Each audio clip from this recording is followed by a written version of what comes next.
that is managing himself to prevent himself from getting hurt. But the check keep coming. He's making $42.4 million this season. He's making $45.6 million next season. And he got a player option at $48.7 million. And the brother ain't on the court. Never. And so to me, that's not Zion.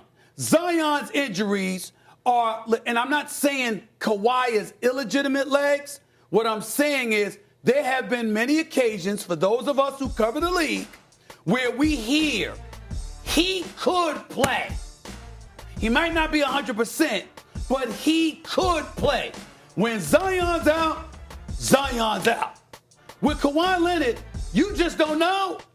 You just don't know. And that's where your point, Doggy, comes into play and is highly profound. Because, Legs, as you notice, and I'll give you this right here, the league ain't playing. Wait until collective bargaining. This is why Stephen A. Smith is on national television going off about this all the time.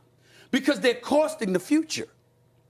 Because when you're playing to preserve yourself for the next contract and ignoring the obligation that you have to the $9 million or nine-figure deal that you've already been committed to, and you're ignoring that for future earnings, that is going to hurt future players on the come up looking to get paid. Legs, the floor is yours. Yeah, listen, you guys just made great points, and I've also been somebody that's railed about this nonstop. But I know that players get upset with former players like myself who talk about this issue. But it is upsetting, and I think you both hit it on the head.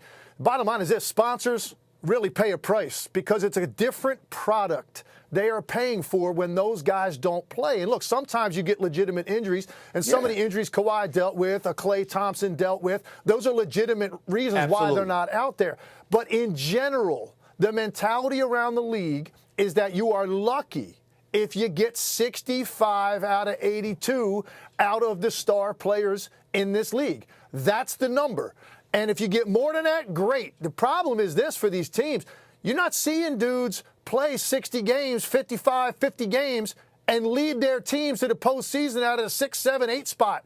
The tops of these conferences are too good to navigate that when you get to the postseason. So it's hurting their own teams, but it's not all the players' fault. Now, you can say, hey, get into a fight if you're a player. Say, absolutely not. I'm playing tonight. You guys aren't sitting me. Unfortunately, that has been completely taken out of the players' hands. These are team decisions, and they make these decisions always thinking about preservation of the player. And the irony of that is they're not really preserving these guys because of the numbers that I quoted earlier.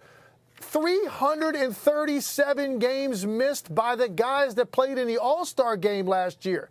I mean, these are the guys that you want to see, that you pay to see, that fans pay to see, and they're the difference makers on a given night. So the league and the product is different when they don't play.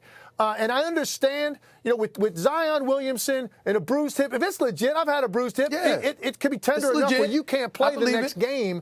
I don't know that that's anywhere near the same as the Kawhi thing. But, Stephen A., you're right. The one thing that you look at and say, okay, hey, the way this guy jumps, the weight, the force, the height that he's coming down from, is he going to be prone to these types of injuries going forward? That's a legitimate conversation. But I don't think this specific injury is that big of a deal. He should be out there the next game.